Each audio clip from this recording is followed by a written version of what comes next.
IIT का paper set किया जाता है, वो इस तरह से किया जाता है कि सिर्फ फॉरवर्ड कास्ट को फायदा हो। इस तरह के बयान तो हर तरफ से चल रहे हैं पंकज जी। आप भी जानते हैं कि चुनावी फायदा लेने के लिए नेता अपनी अपनी तरह से अपनी अपनी बातों को रख रहे हैं, कुछ गलत कुछ सही, वो फैक्ट चेक करना हम पत्रकारों का काम है और हम करते भी हैं। लेकिन अब अजय आलोक जवाब आपको देना है, और जवाब ये देना है कि देखिए एक वरिष्ठ पत्रकार ने भी बड़े सीरियस मुद्दे उठा दिए, आरोप लगा दिए।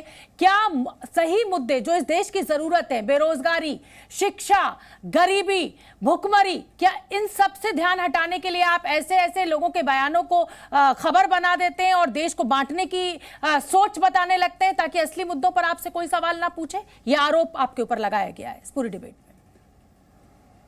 में। राजकुमार भाटी जी ने कहा गलती से बोल गया, मैं जल्दबाजी में गलती से बोल गया। ठीक ही है, जल्दबाजी में गलती है, गलती का खामियाजा 14 में भुगता, 17 में भुगता, 19 में भुगता, अब 24 में भुगतेंगे, लेकिन 22 में भी भुगता, 4 बार भुगत चुके हैं। गलतियों से सीखने को तैयार नहीं है आप। तब से इनको पंकज शर्मा जी को वरिष्ठ पत्रकार करके पेश कर रही है। हम सब जानते हैं माननीय कमलनाथ जी के वरिष्ठ एडवाइजर रहे हुए। ये वही किसी कमलनाथ के एडवाइजर थे जिन्होंने मुसलमानों के बीच में कहा था अगर मुसलमानों का 100% वोट नहीं आया तो फिर तो नुकसान हमारा हो जाएगा। भोपाल के चुनाव में टीवी कैमरा पे चलता था और ये कहते हैं कि भारतीय जनता पार्टी के लोग जय श्री राम लगा के घूम रहे हैं। बहुत बढ़िया, खुलेआम बोलेंगे मुसलमानों को आरक्षण दे दिया, खुलेआम। कर्नाटका में मुंह में दही जम गया, बोले नहीं बना। तेलंगाना में दे दिया, आंध्रा में देने, कुछ नहीं बोलेंगे उस पर।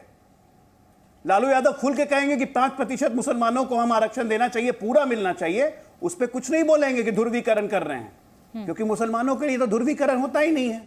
ध्रुवीकरण तो सिर्फ हिंदुओं में होता है ना। उनको जाति में बांटते रहो, जनता पार्टी के नेताओं ने बांट दो, कभी किसी में डांट, बीच में नहीं। मैंने आपके बारे में पंकज जी आप ही इस समय, मैंने स्क्रीन पर आपको और आलोक जी को ही रखा हुआ है। जैसे ही आलोक जी की बात पूरी होगी सीधे मैं आपका रुख करूंगी, जवाब दीजिएगा, क्योंकि वो आप ही को संबोधित कर सवाल पूछ रहे हैं। लेकिन बीच में मत बोलिए प्लीज, बात पूरी कीजिए अजय जी अपनी। मैं कह रहा हूं विचलित होने की जरूरत नहीं है। बात है कि देश की जब अस्मिता से बात जुड़ी हो, देश की संप्रभुता से बात जब जुड़ी हो, देश के मर्यादा से जब बात जुड़ी हुई हो तो बोलना पड़ता है। क्या सैम पित्रोदा की हिम्मत है कि अमेरिका में जरा ब्लैक एंड व्हाइट के बारे में बोल लेते, जरा अमेरिका में रहना, सिटीजनशिप ले लिए वहां की, जरा बोले अमेरिका में नस्लीय भेद पे, 1 मिनट में जेल पहुंचा देगा। 1 मिनट नहीं लगेंगे, जेल चले जाएंगे सैम पित्रोदा, और घर पे प्रदर्शन हो जाएगा अलग, मार खाने की नौबत आ जाएगी। वहां नहीं बोलेंगे। अमेरिका में रह के स्टेट्समैन में इंटरव्यू दे रहे हैं भारत के बारे में। क्या सोच है भाई? लेकिन अजय जी, आप देश का अपमान करेंगे और कांग्रेस पार्टी समर्थन में रहेगी। और दूसरी बात आपने कहा 1 मिनट, हमारी संप्रभुता खतरे में बढ़ जाती है। सोच संप्रभुता खतरे में नहीं पड़ती, अपमान होता है। ये सोच पे हम सवाल उठा रहे हैं और ये कांग्रेस पार्टी की सोच है, क्योंकि कांग्रेस का आइडियोलॉग है।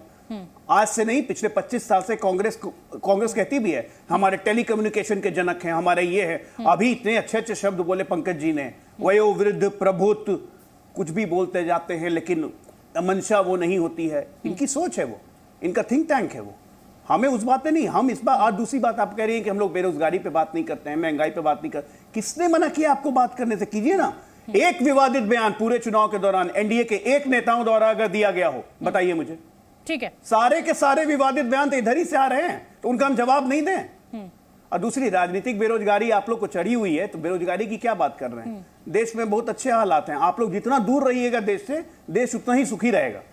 ठीक है, पंकज जी आप जवाब दे दीजिए और फिर अतुल जी आपके पास आऊंगी, क्योंकि अजय आलोक ने आप दोनों से ही सवाल किया है। पंकज जी पहले आप और फिर अतुल ओंडे आप।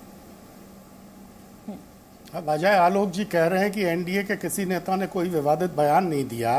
अरे प्रधानमंत्री जी खुद कह रहे हैं कि कांग्रेस आएगी, कांग्रेस ने घोषणा पत्र में कहा है कि आएगी तो आपकी आधी संपत्ति लेके मुसलमानों को दे देगी, और कांग्रेस के घोषणा पत्र में इस बात का तो कहीं कोई जिक्र नहीं है। कितना तोड़ मरोड़ कर चीजों को पेश किया जा रहा है। उस पर अजय आलोक जी कुछ बोलेंगे?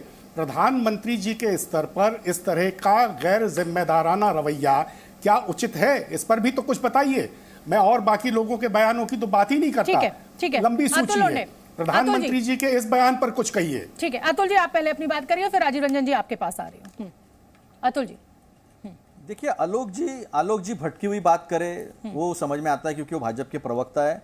लेकिन राजीव रंजन जी ने जो संप्रभुता की बात उठाई, तो मैं राजीव रंजन जी से ही कुछ सवाल पूछना चाहूंगा। आलोक जी से सवाल पूछने में कोई मतलब नहीं है।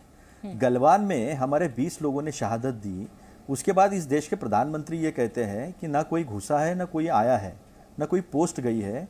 आज 4000 स्क्वायर किलोमीटर की लैंड गई है। सोनम वांगचुक को आप बॉर्डर पे ले जाने से रोकते हो।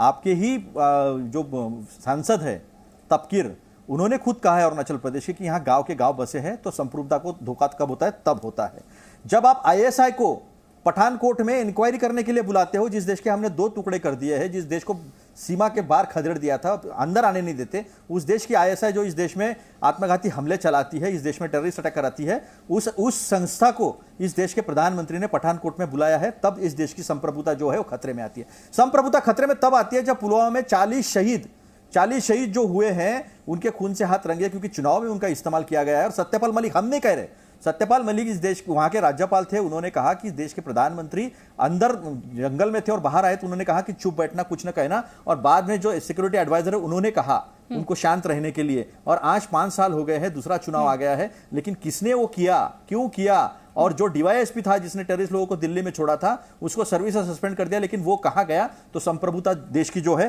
तब खतरे में आती है। संप्रभुता की बात तो आप छोड़ ही दीजिए, ये बीजेपी का कोई देखिए कोई कंसर्न नहीं है। सोनम वांगचुक जी जो है वहां बैठे हैं और किस तरह के देश का दोहन हो रहा है। आज जिस तरह से उन्होंने अडानी और अंबानी के बारे में बात की है, तो अगर वो टेम्पो से और ट्रक भर भर के अगर काला धन देते हैं, तो फिर ईडी वहां क्यों नहीं जाती है?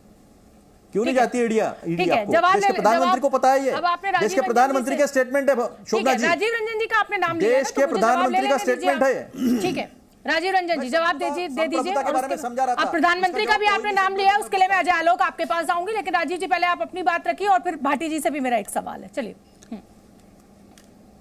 मैं समझता हूं संप्रभुता शब्द से इतने आहत अतुल लोंढे पाटिल क्यों हैं, मैं नहीं समझ पाया। इसलिए कि देखिए, इस देश में भारत चीन रिश्तों को लेकर के ये दशकों से ये विवाद है।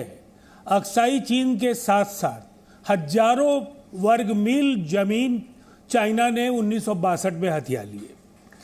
देखिए, आधिकारिक तौर पर जो ग्लोबल टाइम्स और पीपुल्स डेली जो भी वहां से बातें कहते हैं, आप अगर उसको दोहराएंगे तो ये पूरी दुनिया में ये एक छद्म युद्ध लड़ रहा है चीन, जिसमें अपने प्रभुत्व को स्थापित करने के लिए गलत तथ्य वो बराबर देता रहा है। और जब भी मैंने तापकीर जी का नाम लिया, मैंने एक सांसद का और एक देश के बहुत ही सम्मानित व्यक्ति का नाम लिया है। मैंने सोनम वांगचुक का हवाला दिया है और मैंने तमाम तापकीर का नाम दिया है, जो भाजपा के सांसद है। अतुल जी सुन लिया आपने जो नाम लिया है, बात कर लेने दीजिए राजीव जी। आपको शोभा नहीं देता है। नहीं, आप ग्लोबल टाइम्स का नाम क्यों ले रहे हैं? आप झूठ क्यों बोल रहे हैं? सुन तो लीजिए पहले, उसके बाद शोभा देने की बात कीजिएगा। सच बात कीजिए। नहीं, आपने सुन लीजिए, आपने तापकीर जी की बात क्यों नहीं की? अतुल जी देखिए, अरे फिर उस तरह से बात आप करते हैं। मैं आपकी जुबान में भी बात कर सकता हूं अतुल लोंढे पाटिल।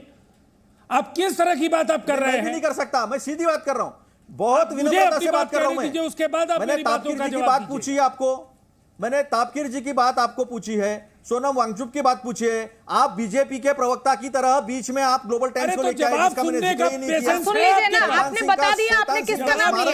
अतुल जी आपने बता दिया ना आपने किसका नाम लिया। राजीव जी अपनी बात पूरी कीजिए। इस तरह के अराजकता से आप स्टूडियो बहस में लोगों को गुमराह करने की कोशिश भी करेंगे अतुल लोंढे पाटिल, तो नहीं हो पाएगा। सबसे पहली बात है, सच बोलना, जो लोग डिप्लोमेसी को जानते हैं, जो लोग इस तरह से, तो आप अपनी बात जो भी होता है जबरदस्ती धकेल दे रहे हैं, दूसरे की बात सुनते नहीं है आप। नहीं, देखिए, सबसे पहली बात है, मैं कांग्रेस को इतनी बात कहना चाहूंगा। देखिए, फर्क क्या 1962 और 1965 से आप 2 प्रधानमंत्रियों के कार्यकाल का फर्क समझ लीजिए। सेना वही थी और हमारे पास अस्त्र भी वही थे। प्रधानमंत्री लाल बहादुर शास्त्री थे, हम लोग लाहौर तक चले गए थे। देखिए, कहीं ना कहीं जो चूक हुई है, जो 1947 में पाकिस्तान कबायली समर्थक जो पाकिस्तानी सेना के साथ युद्ध में 1/3 कश्मीर हमने खोया। राजीव जी, हम चूक ही ढूंढते रहेंगे, इतिहास के आगे बढ़ेंगे। हजारों एकड़ मील राजीव जी, मेरा सवाल अब मेरे मन में भी एक सवाल है। सवाल ये कि हम कब तक इतिहास की बातों पर चर्चा करते रहेंगे? कब तक हम एक दूसरी सरकारों की कमियों को, उनकी गलतियों को गिनाते रहेंगे?